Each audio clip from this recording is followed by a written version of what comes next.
জয় যিশু। ক্রুশবিদ্ধ অবস্থায় প্রভু যিশু যে পঞ্চম বাণীটি বলেছিলেন সেটি হলো আমার পিপাসা পেয়েছে। যোহন 19:28 আমার পিপাসা পেয়েছে। যোহন 19:28 শাস্ত্রপাঠ যোহন 19:28 এবং 29 প্রভু যিশুর পঞ্চম বাণীটি কেবল যোহন লিখিত সুসমাচারেই আছে। যোহন 19:28 লেখা আছে, শাস্ত্রের বাণী পূর্ণ করার জন্য প্রভু যিশু বললেন আমার পিপাসা পেয়েছে। তাহলে কি প্রভু যিশু প্রকৃতপক্ষে তৃষ্ণার্ত হননি? কেবল শাস্ত্রবাণী পূর্ণ করার জন্যই তিনি এই বাণী উচ্চারণ করেছিলেন? সম্ভবত এখানে অনুবাদের কিছু বিভ্রাট ঘটেছে। কার্যত খ্রিস্টের এই বাণী উচ্চারণের ফলে শাস্ত্রবাক্য পূর্ণ হয়েছে।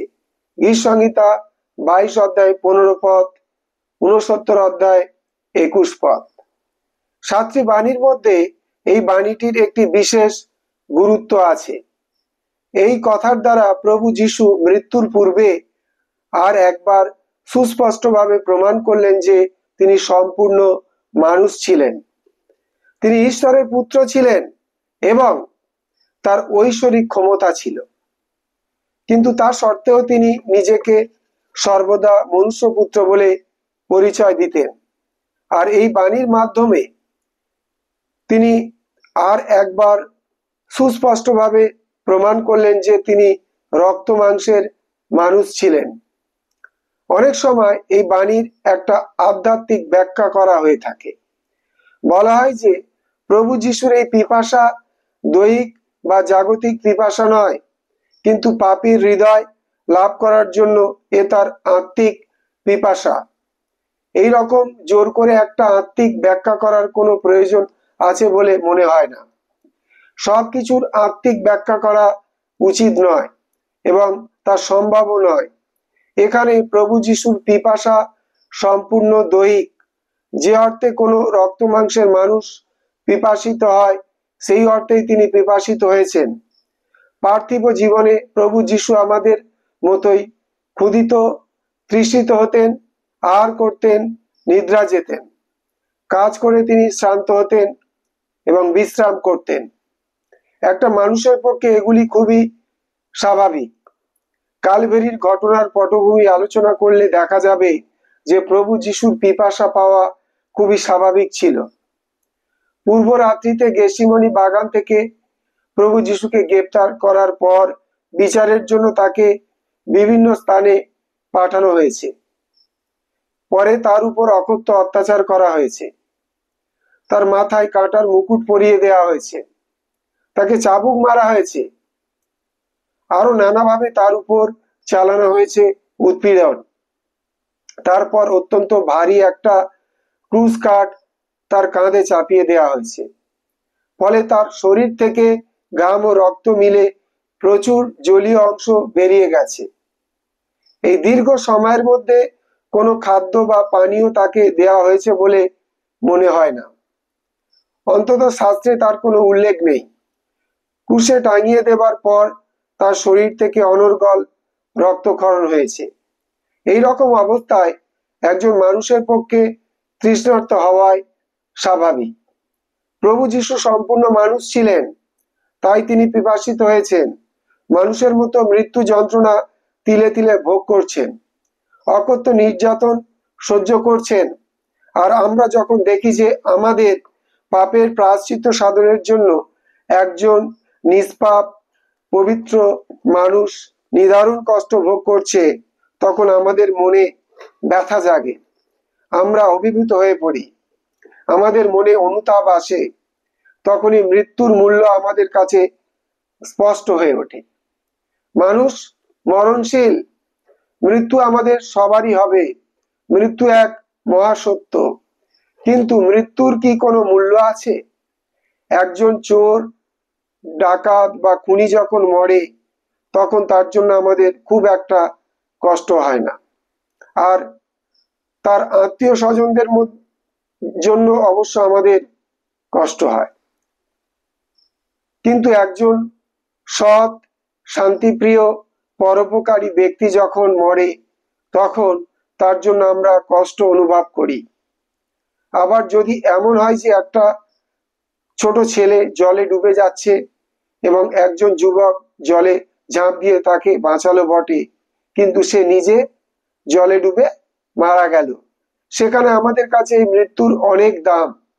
আবার এদেশের স্বাধীনতার জন্য যারা প্রাণ দিয়েছেন তাদের আমরা এক বিশেষ শ্রদ্ধার আসনে বসিয়ে থাকি।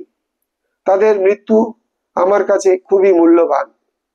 মানবপুত্র প্রভু যিশু নিদারুণ নির্যাতন সহ্য করে মৃত্যুবরণ করলেন, যেন তার মৃত্যুর গুণে পৃথিবীর সকল মানুষ পাপের বন্ধন থেকে মুক্তি লাভ করে, যেন পাপের শক্তি ও শাস্তি থেকে তারা মুক্ত হয়।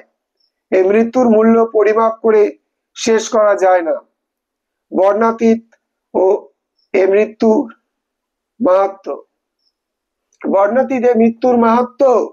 আর আমরা যখন দেখি যে আমাদের পাপের প্রায়শ্চিত্তের জন্য মৃত্যুবরণ করছেন আমাদেরই মতো একজন রক্ত মাংসের মানুষ, আমরা অভিভূত হয়ে পড়ি। শ্রদ্ধা কৃতজ্ঞতায় আমাদের অন্তর পূর্ণ হয়ে ওঠে। খ্রিস্ট যদি মানুষ না হতেন, মৃত্যুকালে মানুষের মতো নিদারুণ কষ্ট অনুভব না করতেন, যদি পিপাসিত না হতেন, তবে সম্পূর্ণ ব্যাপারটা আমাদের কাছে একটা নাটক বলে মনে হতো। নাটকের মধ্যে নায়ক নায়িকারা অনেক সময় কষ্ট পাওয়ার অভিনয় করেন। নাটকের মঞ্চের উপর অনেক সময় অভিনেতা অভিনেত্রীর মৃত্যু দেখানো হয়, কিন্তু প্রকৃতপক্ষে তিনি মরেন না, মরার ভান করেন। কিন্তু প্রভু যিশু সম্পূর্ণ মানুষ ছিলেন, তাই তার দুঃখ ভোগ মানবীয় ভাবে সত্য, তার জীবন সত্য, তার মৃত্যু এবং তার পুনরুত্থান সত্য। মৃত্যুর পূর্ব মুহূর্তে মুমূর্ষ ব্যক্তির গলা শুকিয়ে যায়, তার ভীষণ পিপাসা পায়, সে হা করে এবং আত্মীয় স্বজনরা তার মুখে জল দেয়। প্রভু যিশুরও মৃত্যুর পূর্বে স্বাভাবিকভাবে পিপাসিত হয়েছিলেন। প্রভু যিশু মৃত্যুর পূর্বে স্বাভাবিকভাবে পিপাসিত হয়েছিলেন। যার রক্ত মাংসের দেহ আছে তার পক্ষে পিপাসিত হওয়া খুবই স্বাভাবিক। যাদের ক্রুশে দেওয়া হয় বহুক্ষণ হাতের উপর ঝুলে থাকার ফলে পেশিগুলিতে প্রচন্ড টান ধরে এবং সেই সঙ্গে অবিরাম রক্তক্ষরণের ফলে হৃৎপিণ্ডের উপর প্রচন্ড চাপ পড়ে। এই অবস্থায় শ্বাসরুদ্ধ হওয়ার ফলে অনেকের মৃত্যু হয়। এই প্রচন্ড কষ্টের সময় তাদের তীব্র পিপাসা পায়। তাদের কষ্ট লাঘব করার জন্য এক রকমের মাদক সিরকা তাদের পান করতে দেওয়া হয়েছিল। খ্রিস্টের দুঃখ ভোগ ও মৃত্যু একটি নাটক নয়, এ হলো যথার্থ ত্যাগ। চরম প্রতিশোধ গ্রহণের ক্ষমতা তার ছিল, কিন্তু তিনি চরম ত্যাগ স্বীকার করলেন। যে প্রভু যিশু সমরীয় নারীকে জীবন জলের সন্ধান দিয়েছিলেন, যে প্রভু যিশু কান্না নগরের বিবাহ বাড়িতে জলকে সুমধুর দ্রাক্ষারসে রূপান্তরিত করেছিলেন, তিনি ইচ্ছা করলেই সেই স্বাধীন সিরকাকে সুমধুর পানীয়ে রূপান্তরিত করতে পারতেন, কিন্তু তিনি নীরবে সকল যন্ত্রণা সহ্য করলেন, ব্যথার তিক্ত পানীয় নিঃশেষে পান করলেন এবং আমাদের জন্য সেচন করলেন জীবনের অমৃত বাড়ি। জয় যিশু।